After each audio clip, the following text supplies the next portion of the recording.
This is where the future begins.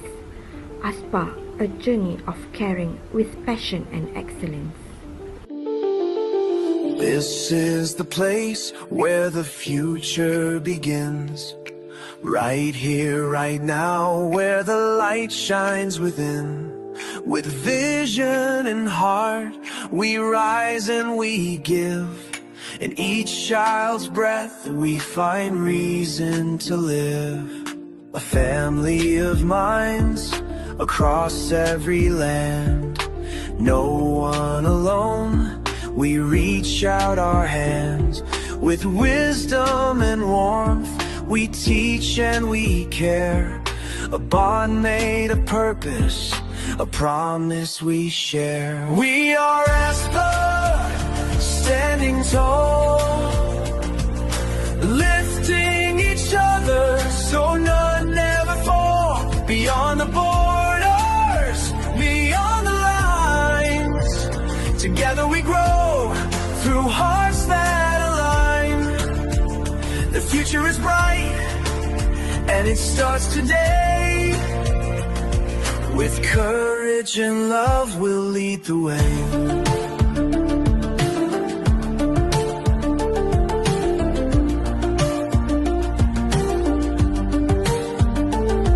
Technology grows, the world redefined, but kindness and presence will never unwind.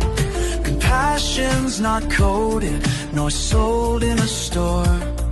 It lives in the hands that steady and soar. Fellowships forming, podcasts that teach, voices in journals, new heights we reach. Seeds that blossom, dreams that ignite. From grassroots to greatness, we carry the light. One child, one life, safe in our care. With every breath, we'll always be there. This is our mission, our lifelong song. ASPA forever, united and strong.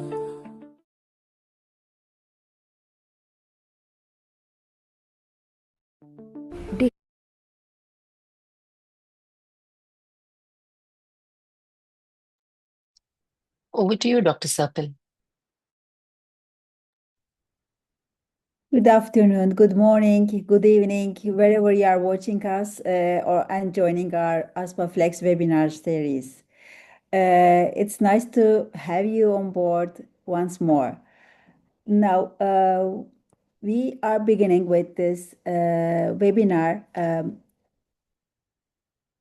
with our research SIGs, and our topic is enhancing collaboration in pediatric anesthesia research. I was honored with the job that I was the past president of ASPA, and now I have my co-moderators, Ekta Rai from India and Soichiro Obara from Japan. We are all happy to see you here. Soichiro Ichi, we call him, is our moderator, lead of this webinar and also our speaker. And he is an associate professor in Graduate School of Public Health in Teikyo University in Tokyo, Japan. And he is working as the lead of our research special interest group in ASPA, and also he is in sedation special interest group. He is also working in Pediatric Sedation Committee in Japanese Society of Pediatric Anesthesia, and also Japan Resuscitation Council Resuscitation Guidelines Committee member in Japan Resuscitation Council. And he is leading our webinar. Ekta, my dearest friend, and she is the professor and head of the Department of Anesthesiology, Christian Medical College, Vellore, also moderating together with us. She is also working as the Education Committee member of WFSA and also executive member of IAPA. She has special interest in pediatric thoracic anesthesia, regional anesthesia, POCUS, simulation, and medical education and leadership. And our dearest Vipa Varenaik is our IT support. Apart from her other talents, she's as a senior consultant as an onco-anesthesiologist in Basavatarakam Indo-American Cancer Hospital and Research Institute in Hyderabad, India. She is my dearest secretary in ASPA. Also, she's an editor in ASPA newsletter, EC member in SOAPS, and medical advisor council member in SMILE-Train, India. She has completed her fellowship in pediatric anesthesia and also in onco-anesthesia and perioperative medicine. And she's also the associate editor of the first edition of the Understanding Pediatric Anesthesia book by Rebecca Jacob. Her interest is pediatric onco-anesthesia. And over to you, Soichiro, for the events, for the schedule of our events. Yeah, Thank thank you you. very much, Professor Sepio, Thank for you. the kind Thank you. introduction and Thank also for the taking very important role for this webinar. Hello, everyone. I'm Soichiro Obara, one of today's moderators. Here, now you can see the schedule of our today's webinar. Today's main topic is collaboration in pediatric anesthesia research. First, Dr. Nicola Disma will give a lecture about cricket and T-Rex global collaboration in pediatric anesthesia. Next, Dr. Taiki from Japan will talk about collaboration in clinical research and the multi-center research education system. Finally, I will give a short talk on the basics of health economic studies in perioperative medicine. After all these three talks, we will have a Q&A section with the moderators and the speakers. Next slide, please.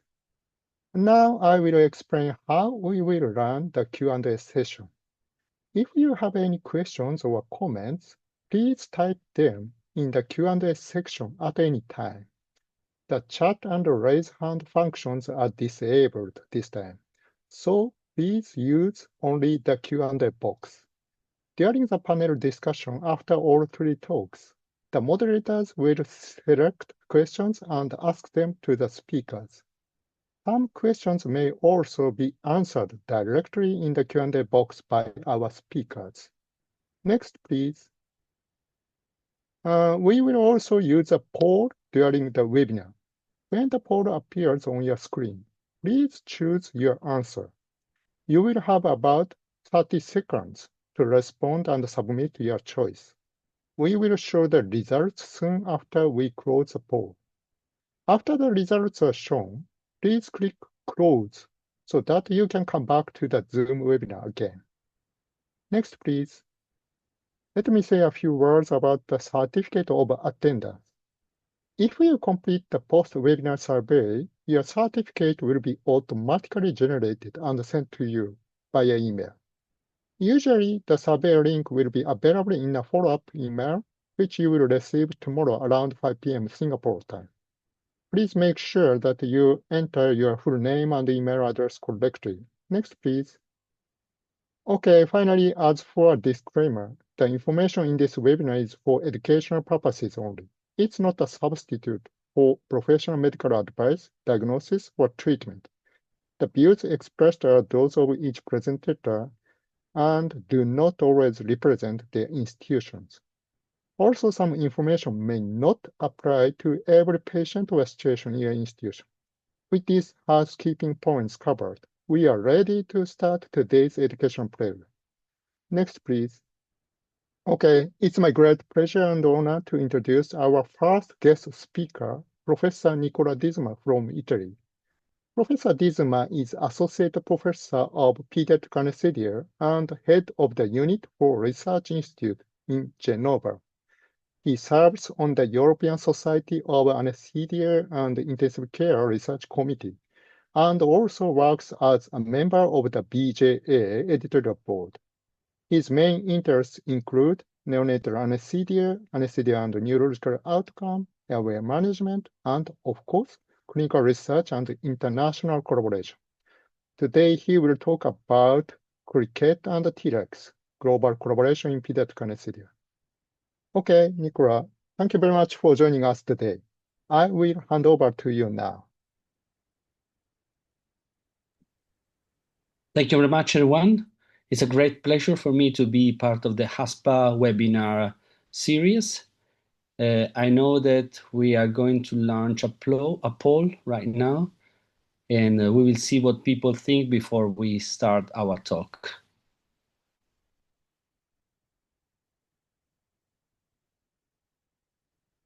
So considering that my talk will be on global collaboration, I will ask people if people believe in global collaboration, and if not, why not? If they think there are main barriers for a global, multi-center, multi-continental collaboration.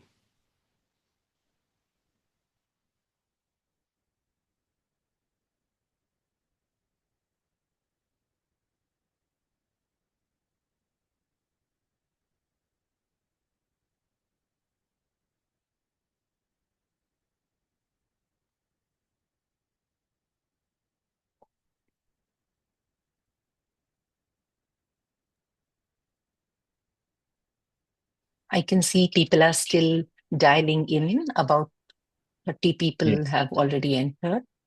And Yes, another 5 seconds, I'll close the poll. There's also another question, the number 2. Which are, in your opinion, the main barriers for international randomized control trials?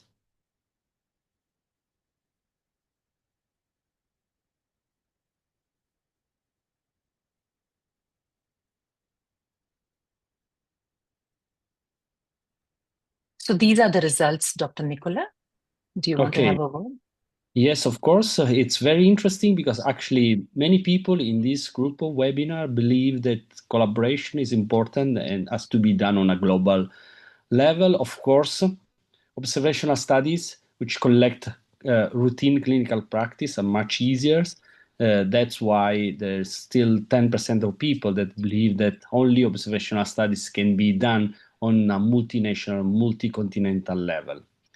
Can I see the question number 2, which are in my We need to scroll up. Yeah, okay, I will. Fantastic. Easy. Okay. So people believe that they are expensive, which is absolutely true, the minority, but it's a good comment.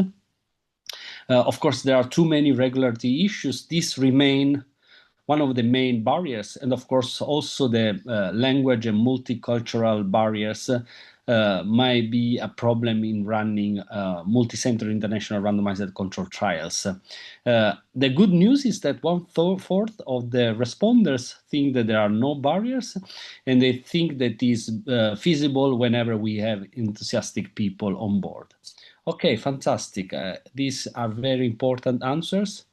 If you agree, I will go to my presentation. Thank you. Dear all, thank you very much for inviting me to be part of this ASPA webinar. My name is Nicola Disma. I work in Italy. I'm an academic pediatric anesthesiologist. So what I'm going to present in the next 20 minutes is just two examples of global collaboration, cricket and the T-Rex study. Let's start with the cricket. The cricket is a fantastic creature because it was born nearly 2 years ago officially, but 3 years ago we had the very initial idea of creating a global collaboration for fostering and collecting data all around the world. So the cricket is a prospective cohort study which is aimed at looking at the incidence of critical events during tracheal intubation and extubation in children undergoing anesthesia in the operating room or in the diagnostic suite. The idea was to collect data from all around the world in order to see if there is any difference between clinical practice among countries and if the diversity in clinical practice may interfere and have an impact on the outcome of our children. It was a very ambitious project because the aim was to collect data from 100,000 patients aged between 0 and 6 years. So the data collection was aimed to be very easy in order to let everyone collecting data straightforward. So the inclusion criteria basically is just having a patient in the OR who is less than 16 years, planned for tracheal intubation or unplanned tracheal intubation during anesthesia.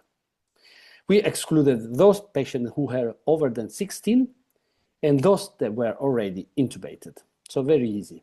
So the idea was to have to collect the incidence of very severe complications, so from severe hypoxemia, severe bradycardia, cardiac arrest, esophageal intubation, unblinded brachial intubation, which is accompanied by desaturation or bradycardia, accidental tracheal dislocation during anesthesia, laryngospasm, bronchospasm, obstruction, acute bleeding, stridor, pneumothorax, pulmonary aspiration or gastric content, negative pressure of pulmonary edema, can't intubate, can't oxygenate, and death correlated to failed airway management. So very serious events. Few very rare events which might unfortunately happen. So again, as I told you at the beginning, it was the idea was to have a very easy and straightforward data collection. It means that we collect the baseline information. We are collecting baseline information on patients, tracheal intubation, which kind of management you do for tracheal intubation, if you encounter or not difficulty intubating your child, and if there are no critical events at the time of extubation, then the data collection is over. On the other hand, if a critical event occurred, there was time to continue the follow-up for 24 hours or up 30 days, or when the critical event is resolved. So the beauty of this study is that, I mean, the numbers you're seeing here in this slide are not very updated. These are data from more than 6 months ago. But anyway, the beauty of the study was to collect data from all over the world. So we have all continents participating: Africa, Asia, you will see here India, many other countries participating, Australia and New Zealand. We have data from South America, and we will have data from Europe and North America. So at the end of the day, the aim, even if we will not able to reach the magic number of 100,000 patients, we will gather data from all over the world. And in order to accomplish with different country requirements, we offered the opportunity to have multiple databases. So actually we have one centralized database which is hosted by Padua, and some other database which are hosted by the University of Philadelphia and the University of Toronto. So at the end of the study, we will merge all these databases. The data collection is aimed to be 3 months. We started the 1st of January 2024, and we are going to finish the 31st of December 2025. So it means that every center that is able to include at least one patient by the end of the year, they still have 3 months for data collection, and at the end of March, we will lock the database, we will start the data cleaning, and hopefully middle 2026, we will start the statistical analysis. Of course, we offered a lot of collaboration, authorship, so we offer the opportunity to all participating members to be part of the publication, the main publication and the secondary publication, and moreover, every single country or a continent or macro area, they will have opportunity to take their own data for local data analysis and to quality improvement projects. Moreover, members of the consortium will be able to submit any other proposal for secondary analysis. Here it is. So basically, if we continue with this trend, by the end of the year, we will have more or less 50,000 patients. Of course, this is not probably the magic number of 100,000 patients, but then probably, hopefully, we will have enough data to run a very strong and robust statistical analysis and publish a very good paper at the end of the study. So we need a lot of collaboration. This is a true example of global collaboration.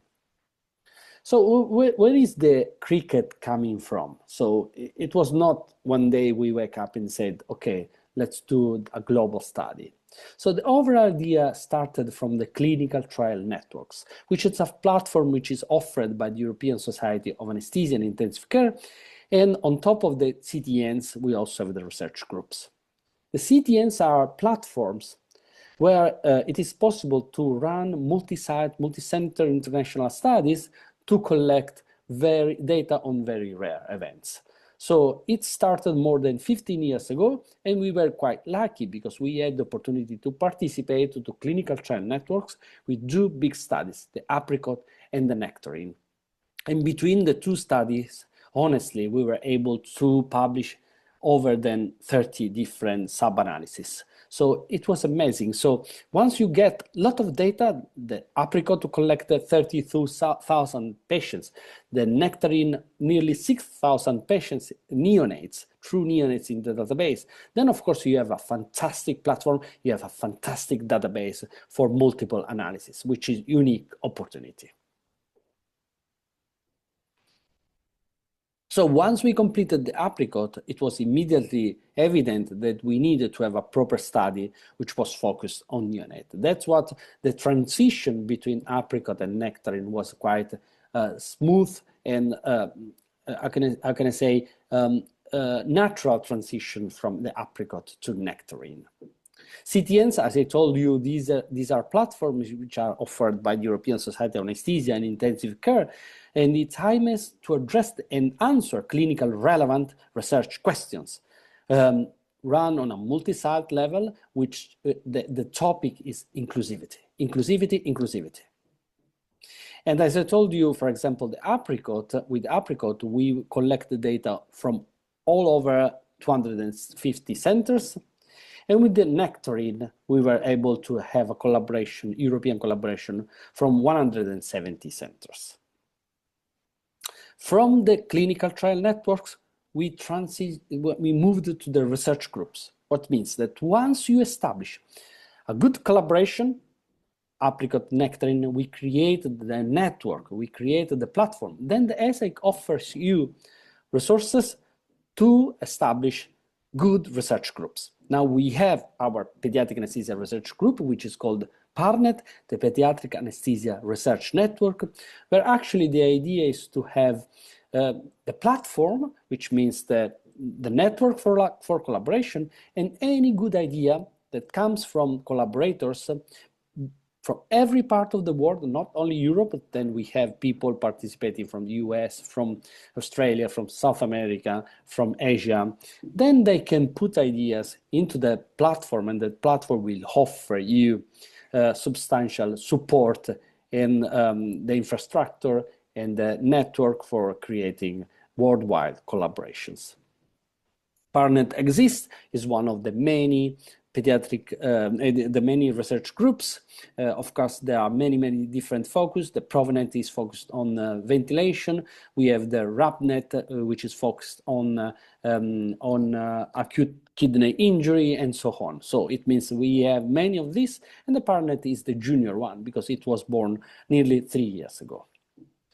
Among the PARNET, in the web page, you will see all the different projects that are currently running, and it's amazing. So the PARNET was created after the 2 CTNs. Within the PARNET, we established the cricket study, and then we are running nearly 9 different studies, which are all supported and focused under the umbrella of Pediatric Anesthesia Research Network. So please go on the website and check which are the current activities from PARNET.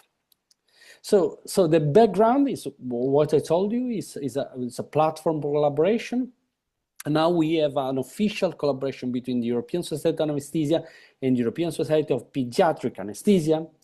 The PARNET is a philosophy, it's a network, it's not a study. So it's a platform which offers collaboration and initiatives, and also there is opportunity to call for action. It means that every clever idea can go through the PARNET, and the PARNET offers you the platform for global collaboration. So it's relevant for everyone, it's relevant for patients because it's relevant also for anesthesiologists, so because through the network we will be able to identify incidents of rare events, risk factors, improve quality quality of care in our local and national practice. And of course, every researcher can have their own project supported by the network. So it's important for the new generation of academic pediatric anesthesiologists to go on and to boost their career. So it's a global collaboration, and it's amazing to see how many people, how many different groups are taking part of the global network of pediatric anesthesia. Let's move with a few words about the T-REX study, which is a completely different strategy. The T-REX is a multi-site randomized control trial, so it's much more expensive. And it was born from the warning which was published in 2017 by the FDA, saying that more than 3 hours of anesthesia in children less than 3 years might impact the neurological outcome short and long term. So we did to respond to this question, the GAS study. The PANDA study also was done under this warning, and the T-REX is going to complete more or less the overall picture of anesthesia and long-term neurocognitive outcomes. You will see that neurotoxicity has dominated literally the literature of the last 15 years until the publication of the GAS study. So it was of the most productive and most published focus in pediatric anesthesia. Of course, once the Lancet published the 2 outcomes of the GAS study at 2 and 5 years of age, and we declare that just under 1 hour of anesthesia in infancy does not cause a clinically significant adverse neurocognitive outcome compared to awake regional anesthesia as measured at 2 and 5 years of age. Of course, then the overall study around neurotoxicity was reduced. Of course, the dimension, the sounds to get together new studies. The T-REX is another randomized control trial which is focused on long anesthesia. So we want to see if a long anesthesia, meaning longer than 2 hours, comparing standard sevoflurane with dexmedetomidine, remipenetril, and small doses of sevoflurane, may change the outcome at 3 and 6 years of age. Again, it's another global collaboration because we have Italy with 8 centers, Australia with other 6 centers, and in United States with 5 centers participating to this study. Actually, the recruitment is done, is concluded with 455 participants being included into the trial. So at this stage, we publish the short-term outcome, which is the T-REX immediately after anesthesia. So we wanted to look at the stability and the quality of anesthesia during the T-REX protocol, and we concluded that an anesthesia, a long anesthesia with or without regional anesthesia, which is based on remifentanil, dexmedetomidine, and low doses of sevoflurane, is feasible. It's another way of doing anesthesia and is quite stable, and it is of course gradated with slightly more incidence of events of light anesthesia. However, the hemodynamic stability is very, very strong with the T-REX protocol. So in conclusion, the definition of safety has no border. It's important to establish large collaboration across continents, and this is the key factor for a global anesthesia, pediatric anesthesia community in order to have large randomized or non-randomized control trials in pediatric anesthesia.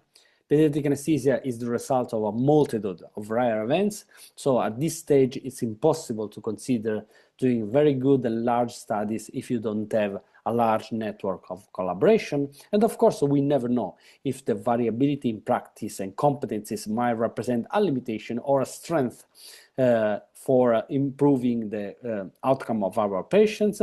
And on the other hand, for sure, the variability in practice is a strength for a multinational and multi-continental collaboration. And with this, I thank you very much. This is the place where I work, which is Genova. That's my email address, nicoladisma@gaslini.org. Please feel free to contact me if you want to be part of this network. And wherever you're living, wherever you're working, you're very welcome to be part of the Pediatric Anesthesia Research Network community. And with this, I thank you very much for the kind invitation, and I look forward to listening to your question and to hopefully answer in a proper way. And with this, I thank you very much.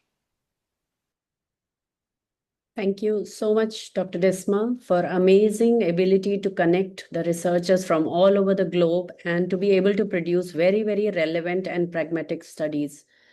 We really are in depth for you, and we hope to have more collaborations along with you.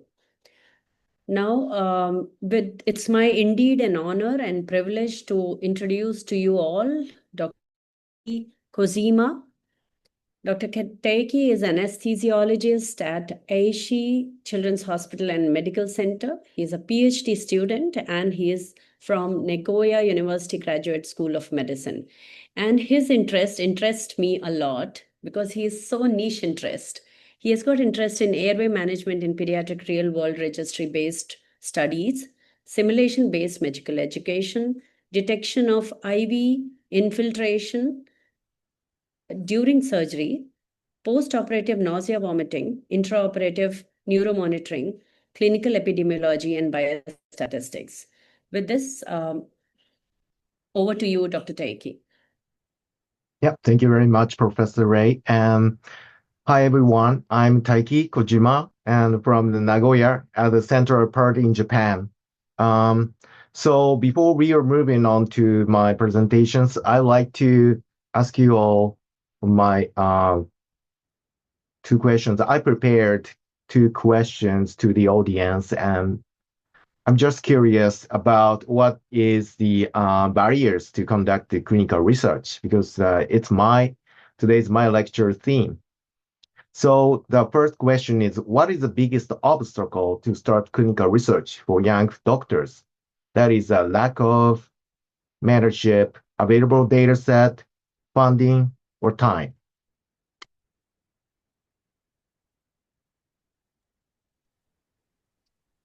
May I request you to read the second question? All right, thank you very much. And so I'd like to move on to the second.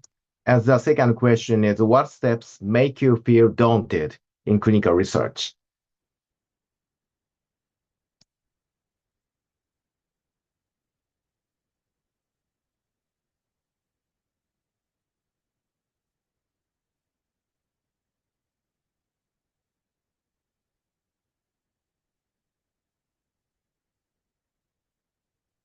It seems time is up. So I'd like to go over the first one. And thank you very much for everyone to answer my questions. So the biggest obstacle for young doctors is the lack of mentorship. I think half of the participants answered that question. So also, available data set is 16% and 24% time.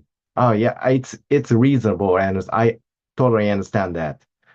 So I'd like to move on to the second one, and more than 0.5% for is the protocol application.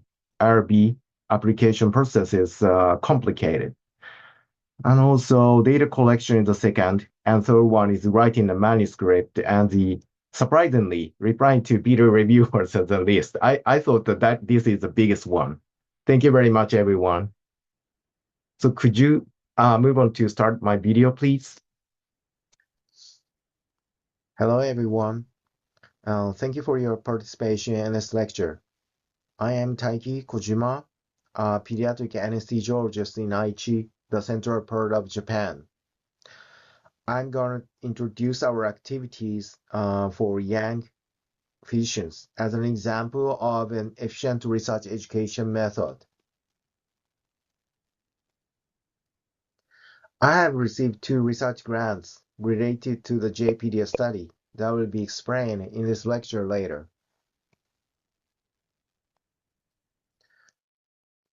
These are today's contents. First, I would like to discuss what is necessary for young physicians who want to start clinical research from the ground. And then I will break down the clinical research process from ideation to publication into several steps to focus on the points in clinical research education. Finally, I will wrap up by illustrating why multi-standard registry study is an incredible tool for research education.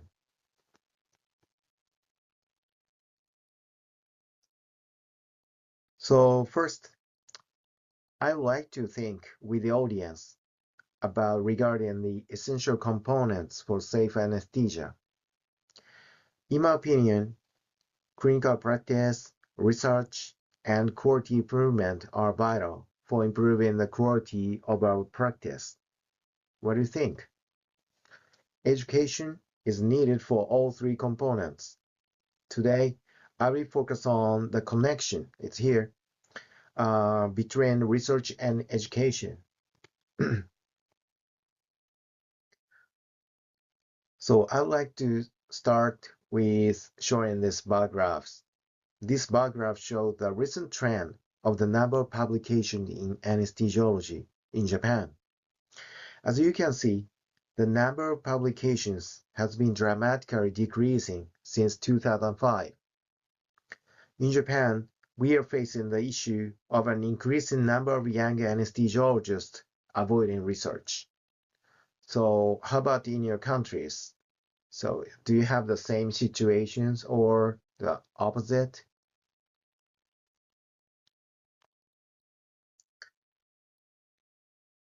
So now we want to know what causes hesitation in young anesthesiologists to dive into clinical research. We really need to know this and answer these questions to improve the current situations. So now we are living in the great era of AI. So I asked ChatGPT about this question. So that says, that answers a couple of key points which aligned with the actual feeling on the ground. These are lack of experience, time constraints, limited resources, uncertainty about outcomes, lack of mentorship, regulatory challenges. This includes ethical approval, fear of failure, and prioritization of patient care. Here, I would like to emphasize that these a lot of points can be solved by appropriate mentorship. These are the good news. We have the good way to solve our issues. And then I asked the actual anesthesia trainees. Interestingly, they clearly answered that the absence of mentorship is the most significant barrier, followed by the lack of an immediately available data set and time constraints.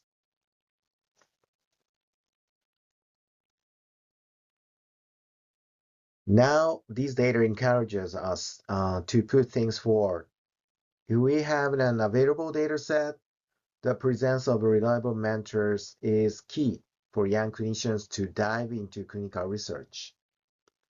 So once we have the available data set, they just need a 1% curiosity, and the rest of what they need is just reliable mentors.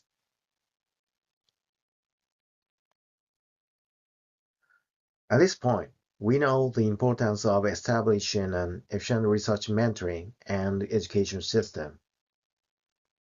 Moreover, if there is a large research database we can share, it will become an excellent fuel for young clinicians to dive into clinical research. This is great news for us. But the reality isn't that easy, as you know.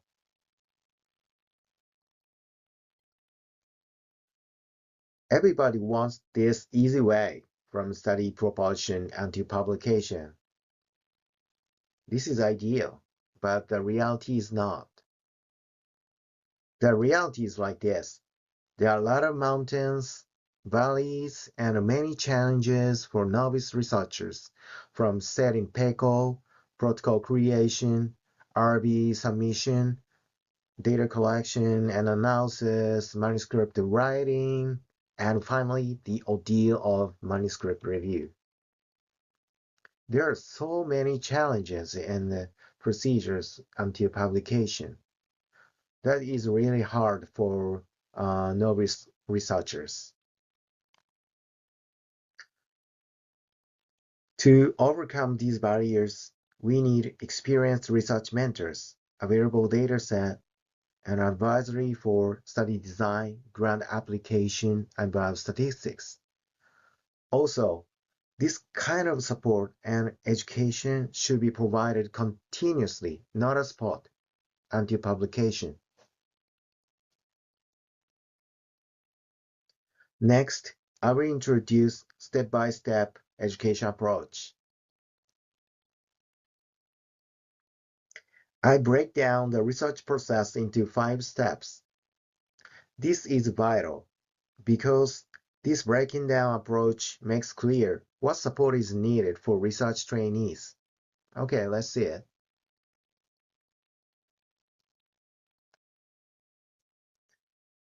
These are the 5 steps.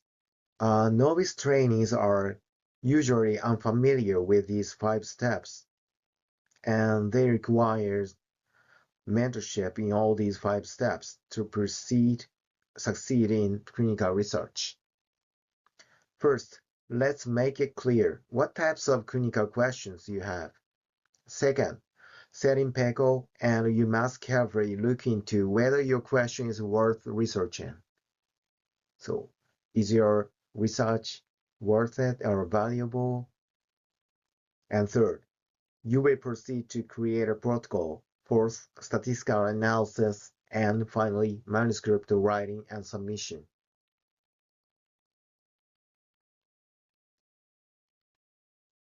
Okay, let's see a little bit more detail in the 5 steps by using an actual example of our JPedia study project. Now we are working on several subsequent JPedia studies using the JPedia dataset. So this is one of them. The JPedia is originally a prospective multi-center registry-based study in Japan. This assessed the adverse events and those risk factors during securing airway and general anesthesia in children.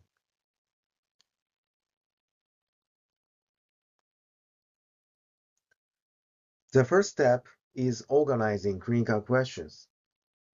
Mentors have to help trainees to clarify the types of questions the trainees have. There are 2 types of questions. There is epidemiological questions and hypothetical questions. The goal of epidemiological question is to describe the instance of outcomes and quantify the impact of risks, and so on. In contrast, the goal of hypothetical question is to assess whether the null hypothesis can be rejected and conclude whether or not there is an association between outcomes and exposure.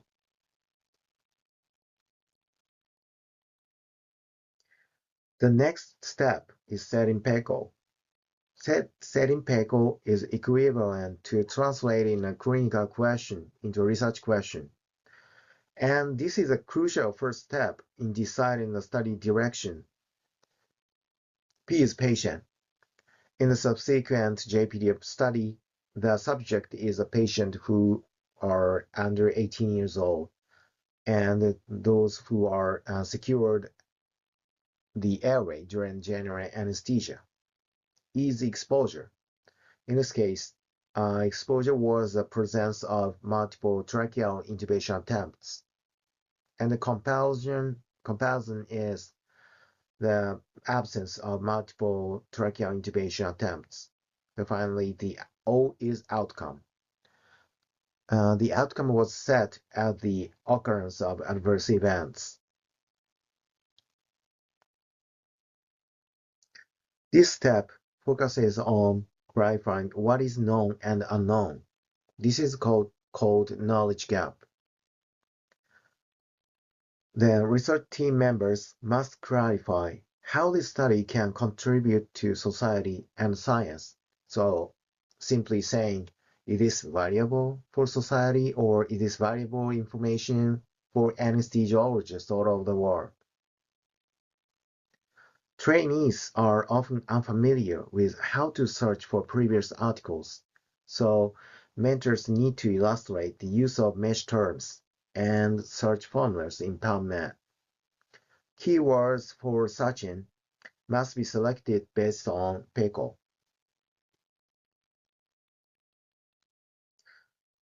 Next important thing is Finer. We need to check Finer after setting PECO. This is a crucial point because F is feasibility. For subsequent JPDA studies, researchers can use data of approximately 28,000 samples from 12 institutions immediately. So it's very feasible. I is interest. Area management and its outcomes in children are major interests of anesthesiologists. N is novelty. JPDA can provide with an essential information regarding area management in the Asian population. And actually, there is a limited evidence regarding the pediatric area management and its outcomes in the Asian regions. So, JPDA project has novelty in that regards. E is ethics. In an observational study, careful protection of personal information is crucial, but the hurdle is much lower than that of interventional studies. Finally, R is relevance. JPDA can improve safety of area management in children, so this is clinical relevant. This is a protocol format I usually give my trainees. This protocol includes minimum requirements that compose the core of the clinical study. Once trainees create this protocol, they will understand what information is required to be written in the protocol and manuscript. That includes title, aims of the study, knowledge gaps, study hypothesis, the components of Finer, research methodology, and ethical aspects. For trainees, one of the hardest parts in tackling the research is deciding what information needs to be written in the protocol and manuscript and in what order. This protocol format clearly conveys this idea. This is a real example of the protocol that was written based on the format by one of our fellows. At first, I think it's okay to write the protocol in the mother tongue during the training period. So actually, in this case, apparently some sentences are written in Japanese. However, once you are familiar with writing the protocol and manuscript, you will probably find it troublesome or difficult to translate from your mother tongue to English because the preferable composition of the sentences in scientific writing often differ in English and other languages. So I always recommend that my fellows, my trainees, write all documentation in a scientific writing style similar to that used in English papers.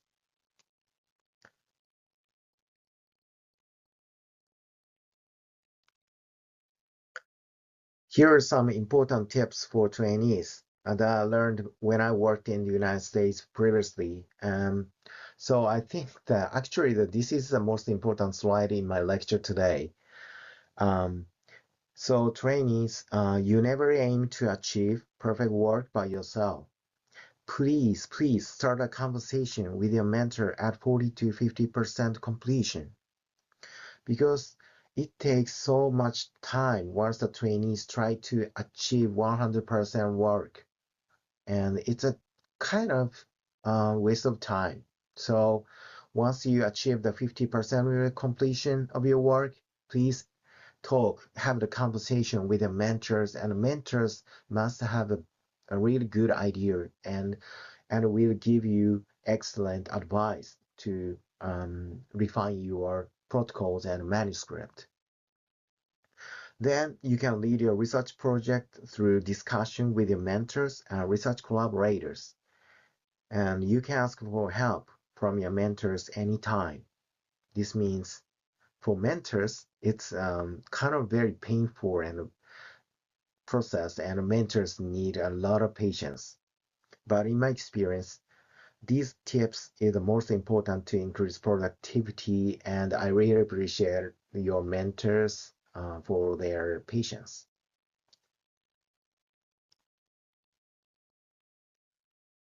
Finally, I will briefly summarize how registry studies encourage physicians to start clinical research.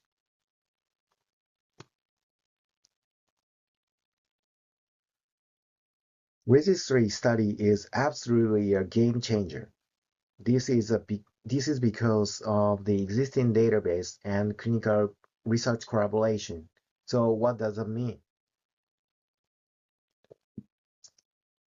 There are three key benefits. First, registry study can provide additional research opportunities using existing dataset. This absolutely increases feasibility of the subsequent studies. Second, research collaborators can share their knowledge and experiences through web conferences, email, and other means. In the study collaboration community, trainees can find mentors to ask about becoming co-authors. The assigned mentors are responsible for supporting the novice trainees to complete the study project from the beginning until publication. This can be a win-win relationship. Finally, registry study often focuses on clinical interest, so this can generate more participation in the research community, and you will have more good idea and good advice. This is the actual picture of online research meeting in the JP project. We also utilize a communication application tool on a cell phone for smooth communication within the research community.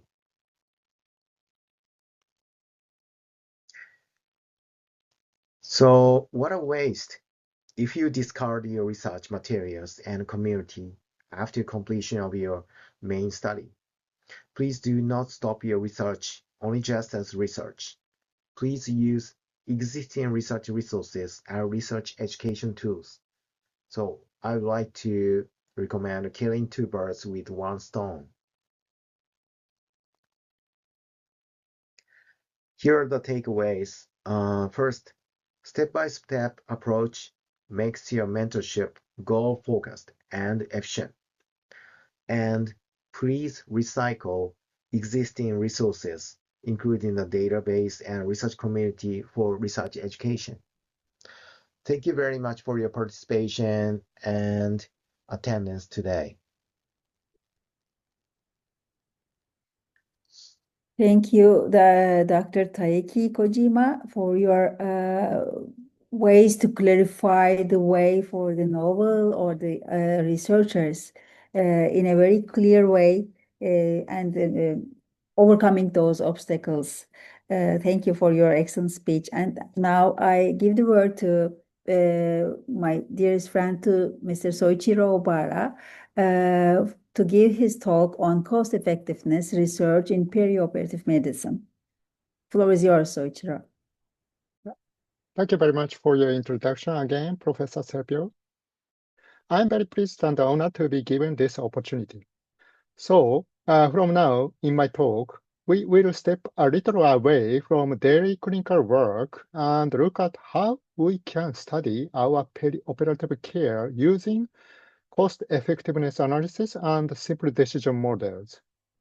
Health economic study may be new for some of you, but it's one of practical tools that anesthesiologists can use together with a good research team. So I prepared for 2 basic questions regarding my talk topics. Biba, could you please show up my 2 poll questions? Thank you very much. Could you kindly answer these 2 basic questions regarding the cost effectiveness research? I think that almost all the audiences are not so accustomed to the health economic studies. So first question is, when you compare treatment A with treatment B, what does the incremental cost effectiveness ratio, ISA, show? Okay, and the second question is actually in cost effectiveness analysis, when is a treatment called dominant? So I'm afraid that many audiences are not so accustomed to these technical terms in the cost effectiveness analysis. Okay. Okay, we can wait a little bit more.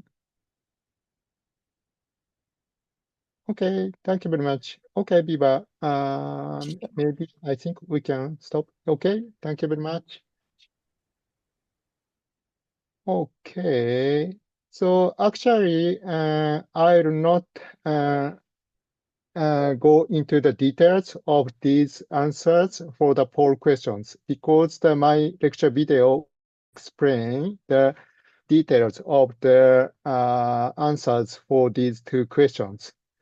So now we can move to the lecture video. Sure. Hello, everyone, and thank you for joining the ASPA Research webinar. My name is Soichiro Ichi Obara from Tokyo University Graduate School of Public Health in Tokyo, Japan. Today, we'll explore the basics of cost-effectiveness research, what it is, why it matters for anesthesia and perioperative care, and how to read results with confidence. Let's get started.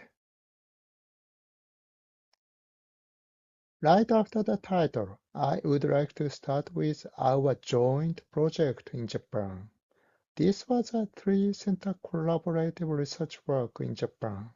We reviewed the real-world cases from 2016 to 2023, including 2,772 children who had strabismus surgery. We compared TIBA regimens with or without dexamethasone and ondansetron. The headline results showed that TIBA plus dexamethasone gave the best value. Adding ondansetron actually reduced vomiting rate further, but the extra cost made it less cost-effective overall. Through this collaborative work, we conducted cost-effectiveness analysis. So here today, I would like to argue whether or not we anesthesiologists need health economic evaluation. Second, how do we evaluate cost effectiveness in health care? For transparency, I have no conflicts of interest to declare here. With that, let's warm up with a quick story. Earlier today, I went out for lunch near the venue. The menu had 3 lunch sets, all tasty, but one cost a little more for just a small side dish. That tiny choice captures today's topics. We constantly balance benefits versus costs in our daily life, right?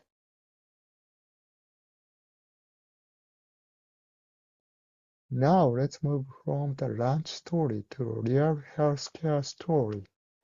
When a treatment affects life and health, we must ask a simple question. Is the treatment sustainable in terms of budget? In other words, can we keep paying for it and keep getting good results for patients? This idea leads us to value the balance between what we spend and what we gain in health. Here is the elephant in the room, the big topic we often avoid: cost. We all want the best care, of course, but resources are always limited. So instead of ignoring cost, we should ask, which option gives better health for the extra money? That is exactly what cost-effectiveness studies to answer in a fair and transparent way. In Japan, our low birth rate and rapid aging are raising the fiscal burden in healthcare. Because of this, keeping universal health coverage in Japan has become a challenge nowadays. So, there has been growing support for health technology assessment based on cost effectiveness.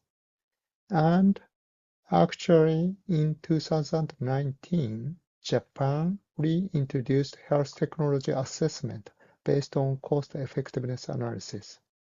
For now, the impact on surgery and anesthesia is very small.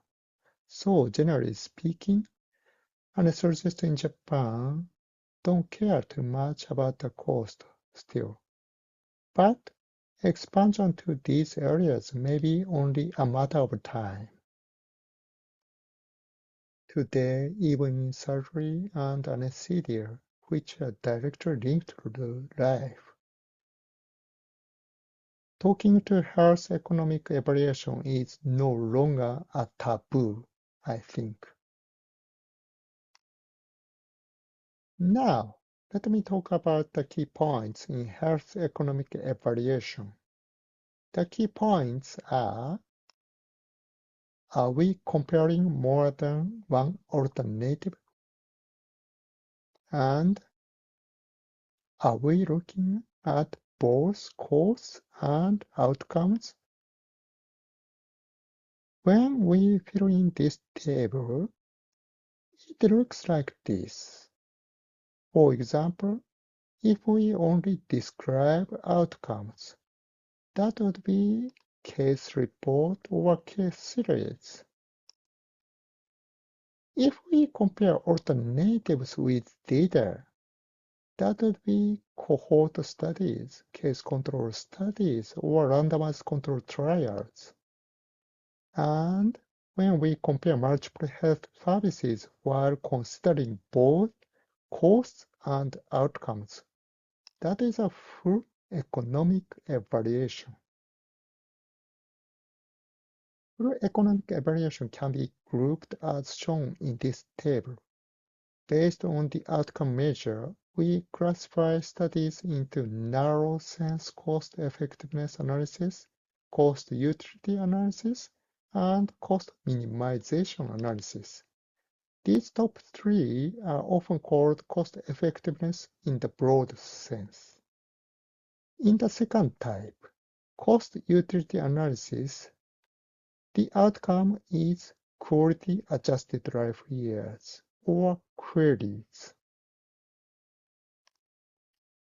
Today, I would like to cover the basics of cost effectiveness analysis and cost utility analysis. In health economic evaluation, we compare cost effectiveness as a ratio. We put costs in the numerator and effectiveness in the denominator. You think simply how much extra cost for how much extra health. Now let's review the basics of how we judge cost effectiveness. First, let's look at the effectiveness. In terms of effectiveness, I would like to begin with explanation of query. Query stands for Quality Adjusted Life Years. We usually say QLE. In general, quality of life is scored from 0 to 1. 1 means full health, and 0 means death.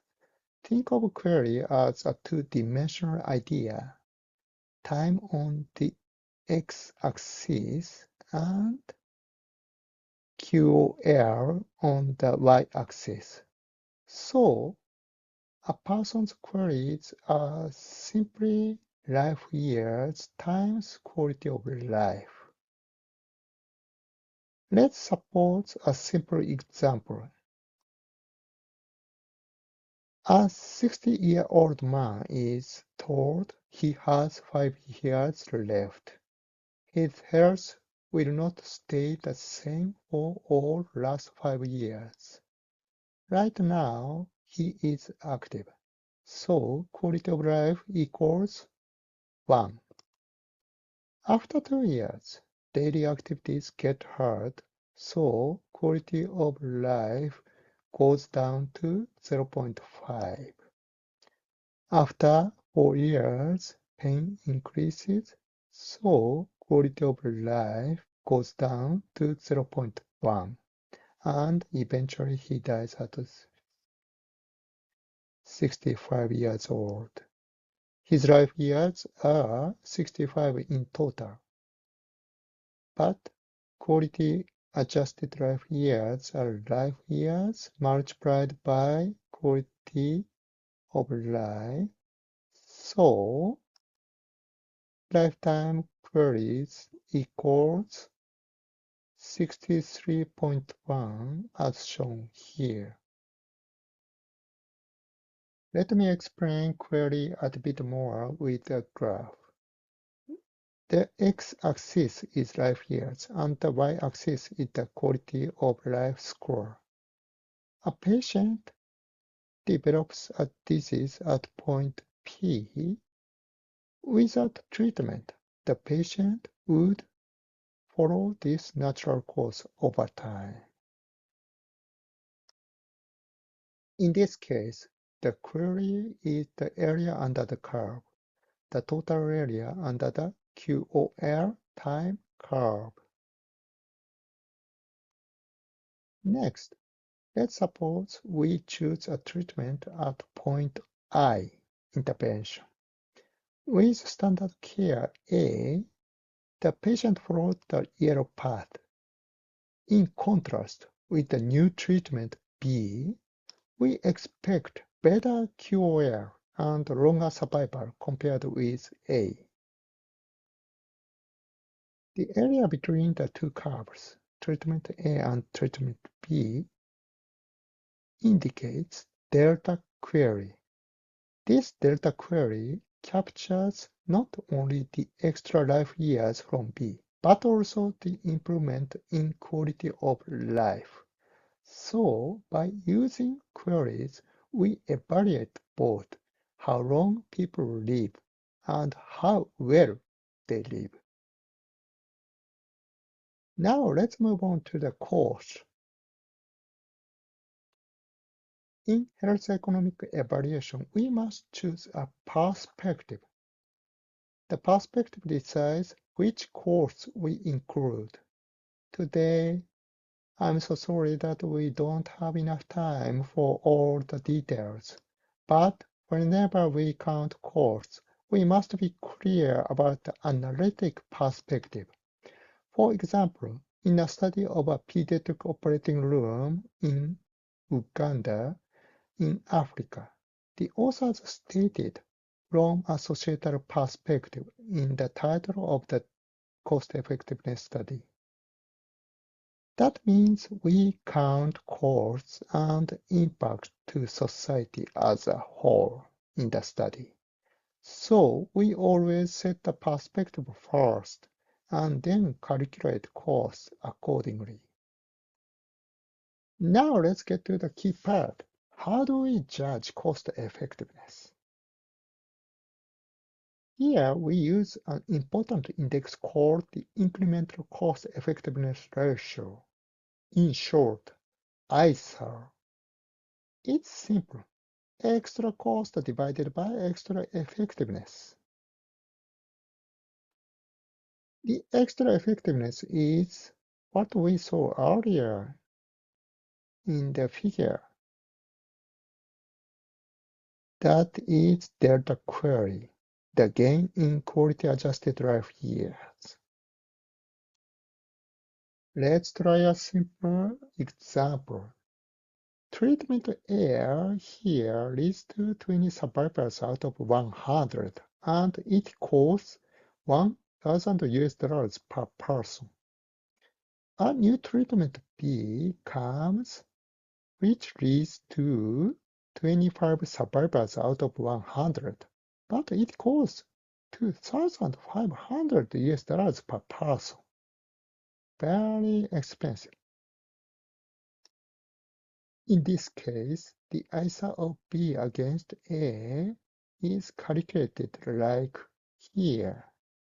Extra cost is $2,500 minus $1,000 equals $1,500 per person.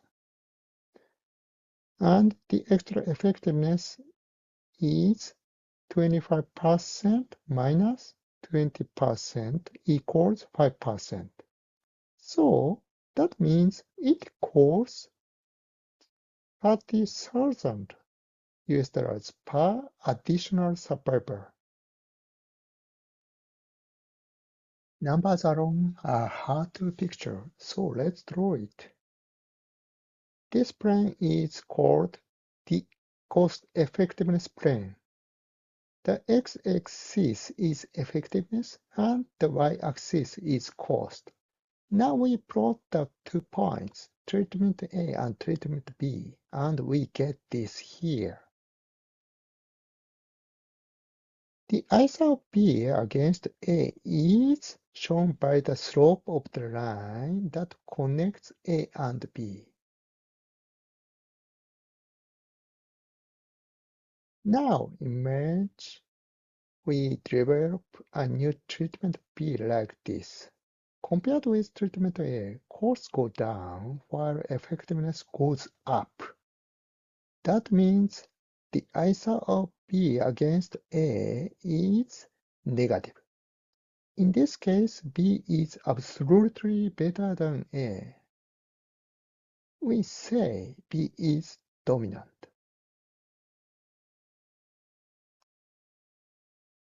But you need to be careful when the ISA is negative. Now, let's imagine a different treatment B here. Compared with treatment A, effectiveness is lower while cost is higher in treatment B. Here, the ISA of B against A is also negative, but this case is the opposite of before. B is absolutely worse than A. We say B is dominated. Now suppose that along with new treatment E, we also develop new treatment C here. C costs more than B, yet delivers less effectiveness. So, compared with B, C is strictly dominated. We would not choose it.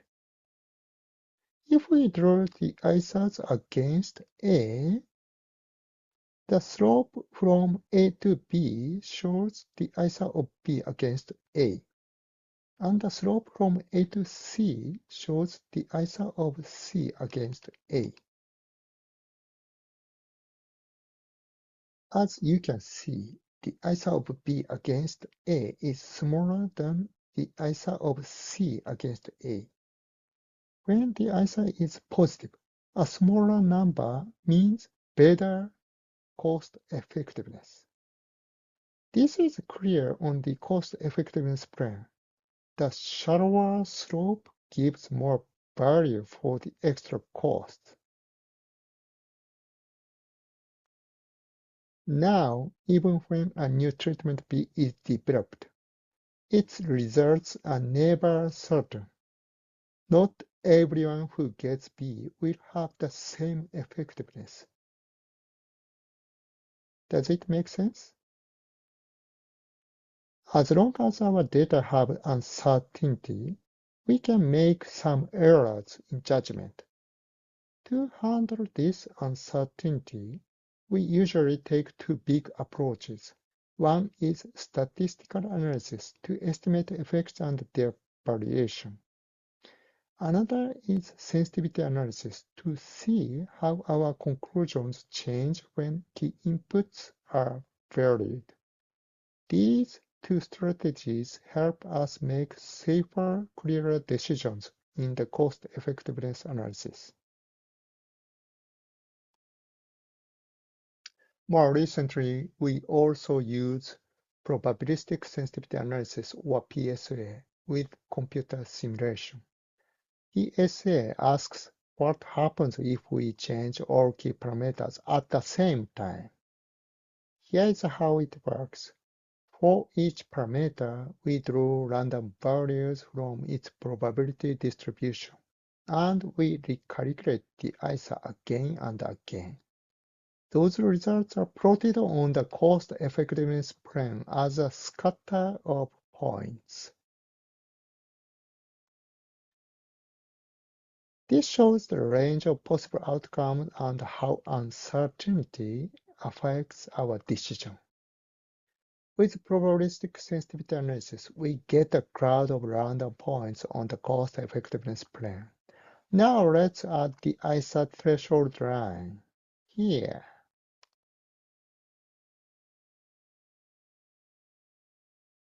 So this is the ISA threshold line. Any point that falls below this ISA threshold line is cost-effective. Okay? Let's make this clearer with a real paper. In the United Kingdom, there was a randomized controlled trial of out-of-hospital cardiac arrest in adults. Paramedic crews were assigned to either tracheal intubation or supraglottic airway device. The study compared clinical outcomes and cost effectiveness between the two strategies. Here is the probabilistic sensitivity analysis for the ISA of the supraglottic airway compared with tracheal intubation. Let's step back to the previous slide. If a strategy is plotted in the upper left quadrant, which means higher cost and lower effectiveness, its cost effectiveness is absolutely worse. We would not choose treatment B, right? In other words, it is called dominated. Okay? Here, in the United Kingdom study, the median ISA for the supraglottic airway against intubation falls in the upper left quadrant.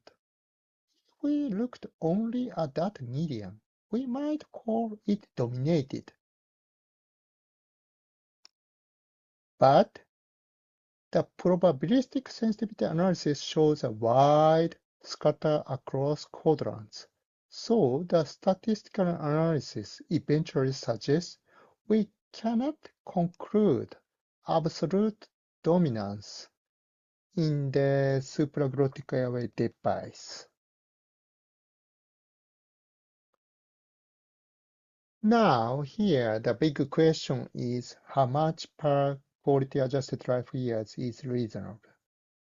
Health economists ask people, how much are you willing to pay for better health or longer life? We call this the willingness to pay, or WTP. Common reference points are in the United Kingdom, about £20,000 to £30,000 per query. In the United States, generally speaking, it is often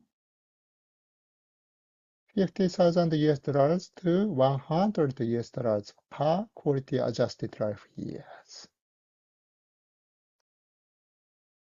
So that's how we run cost effectiveness analysis.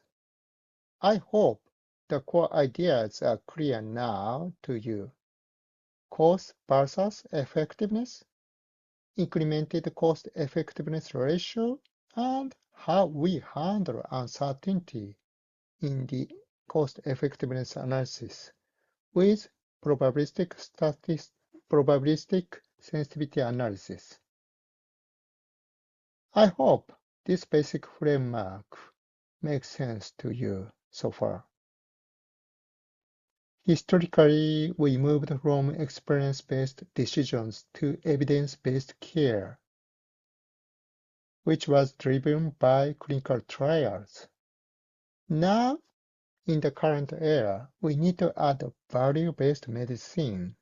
Not only does it work, but also we need to think, is it worth it? That's where health economics and economic evaluation come in. Today's talk was built on the excellent books and papers listed here. Also, together with Dr. Taiki Kojima, our team was running a multi-center cost-effectiveness study on anesthetic regimens for pediatric strabismus surgery. If you are interested, we'd be very happy if you take a look at that work as well. Thank you very much for your attention. Thank you, Mr. Soichiro, for so much plain, explanatory, difficult topics. Now, we open the floor for the questions and answers. We have some questions at the question and answers box.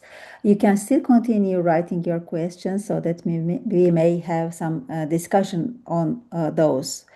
And I invite our panelists also to join the discussion as well. And Dr. Soichiro, I think you have some questions. Yes, I'm writing now. Yeah. Okay.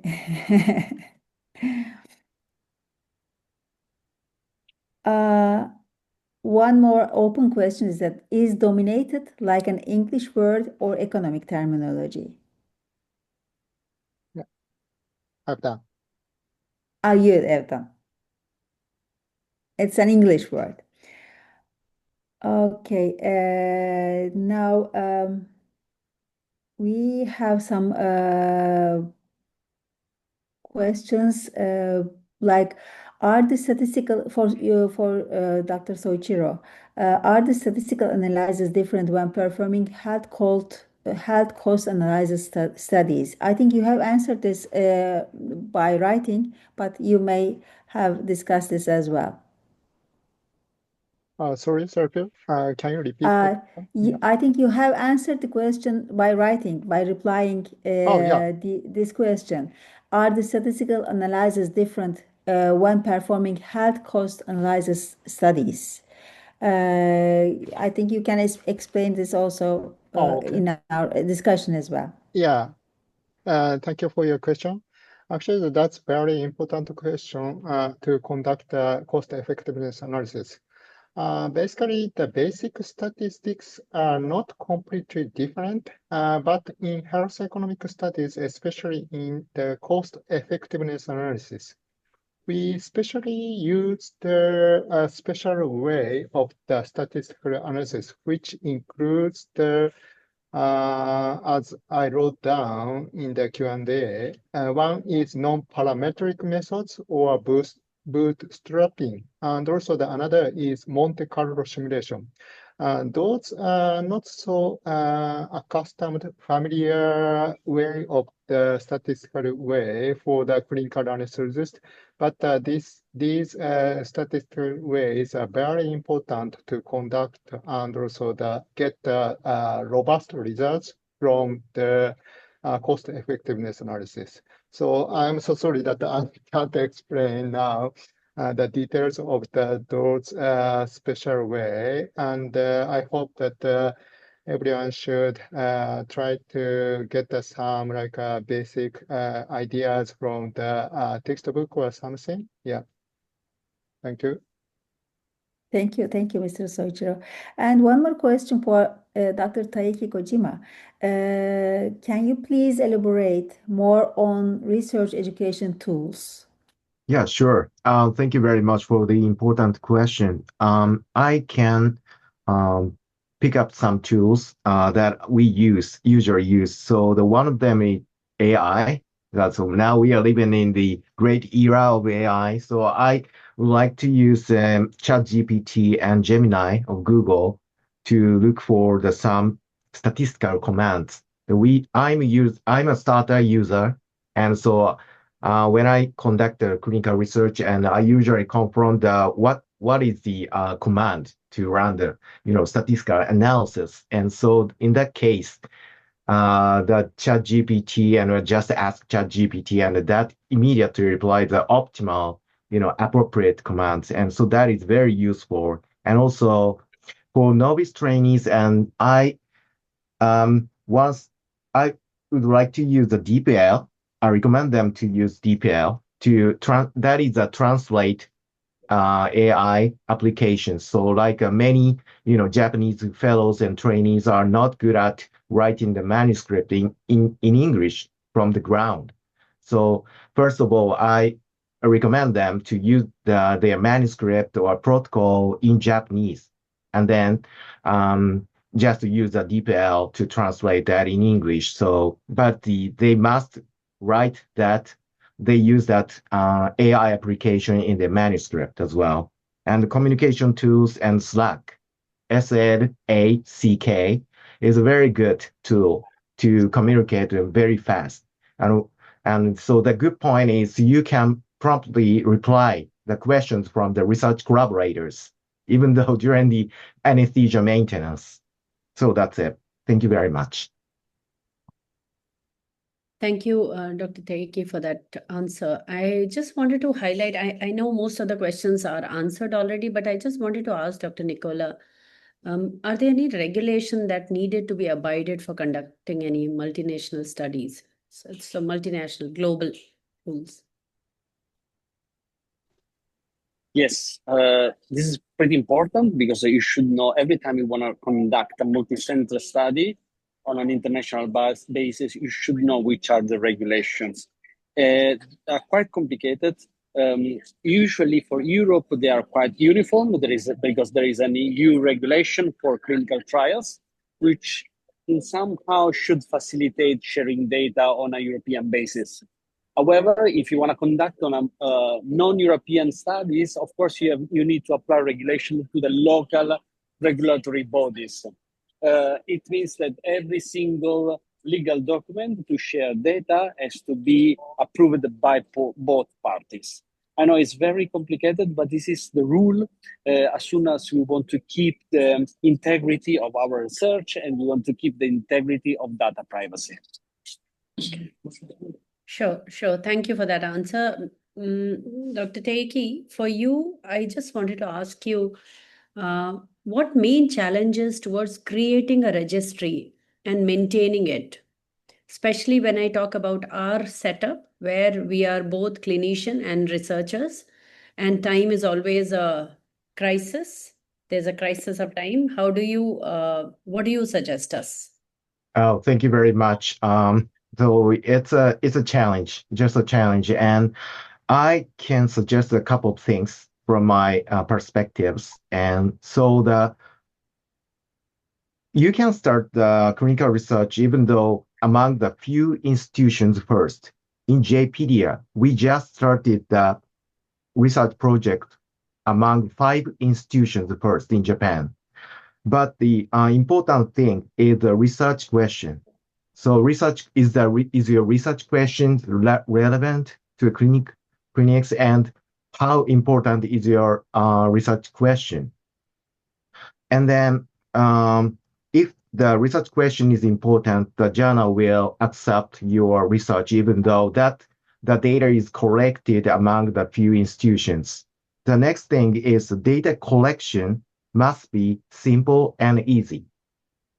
And especially in a JP, we can fill out the data during the general anesthesia. So once the patient is maintained safely and stabilized during the general anesthesia, and the research collection forms are very formalized, and they can fill out the form during the general anesthesia, and the rest of the part, it's very small part, and then you can just minimal information to put that after general anesthesia. So that minimize the burden of clinicians. Ekta, can Sure. I ask the question to Taiki? Yes. Is that okay? Yes, please, Taiki. please. Oh, yeah, Taiki.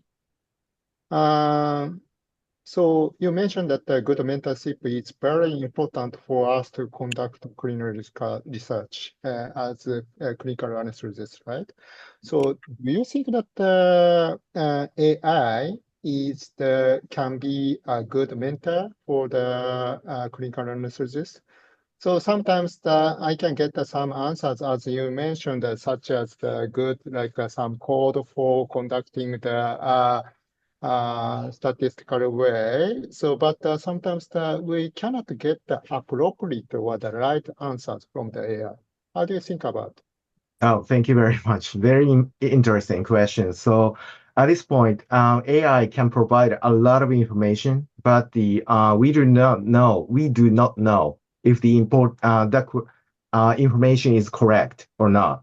So at this point, and also we have a lot of, information or skills that is between the contexts.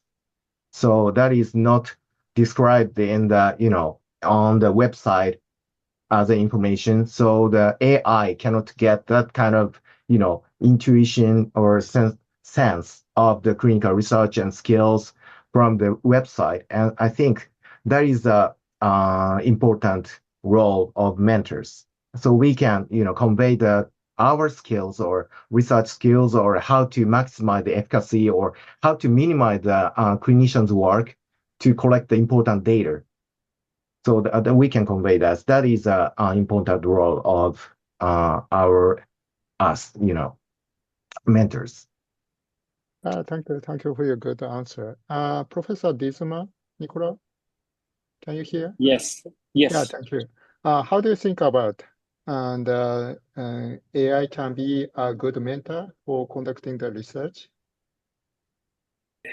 That's a really good point. We need to be very careful. It's a supportive tool, but we need to double check that the information are provided.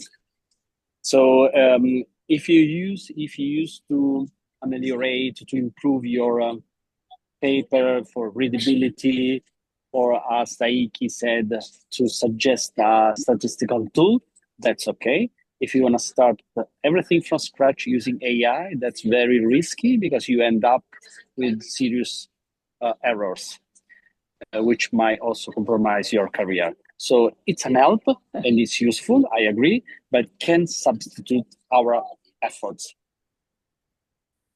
Okay, great. Are there any regulations for the European society to use the AI? Yes, the GDPR, which is the European Yeah. regulation, offers also a platform for correct use of AI in research and non-research platforms, including the relevance of data sharing in terms of privacy and data integrity. Thank you, Ekta. I can hand over Okay. to Ekta. Yeah. Thank you. Now we have to thank to our all speakers for their time, and now we have to end up our session. So Ekta, floor is yours. Thank you, speakers, and thank you, Dr. Serpil. A wonderful webinar. I would just reiterate the point that for certificate of attendance, you have to ensure that you fill in and submit post-webinar survey. Immediately after the end of the webinar, you will get the link and fill in there. Make sure your full name and email is correctly keyed in. Stay tuned. Coming up, Pain in Children with Systemic Diseases, Part 2.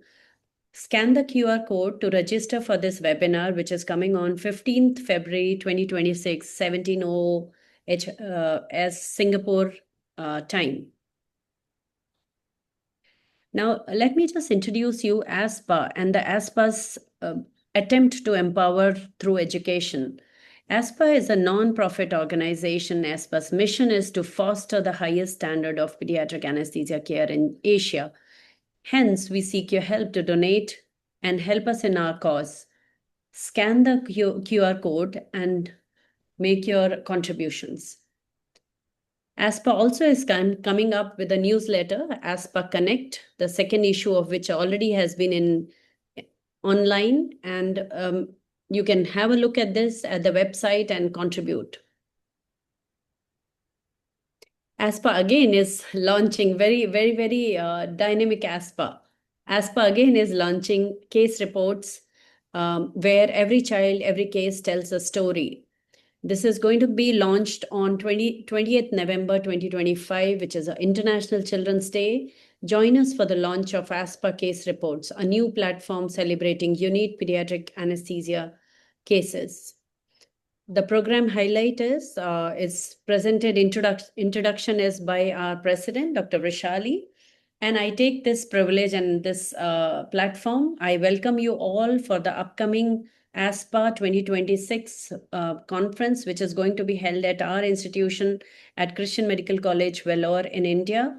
Our website is already live. You can scan this QR code and you can reach website and you can start registering.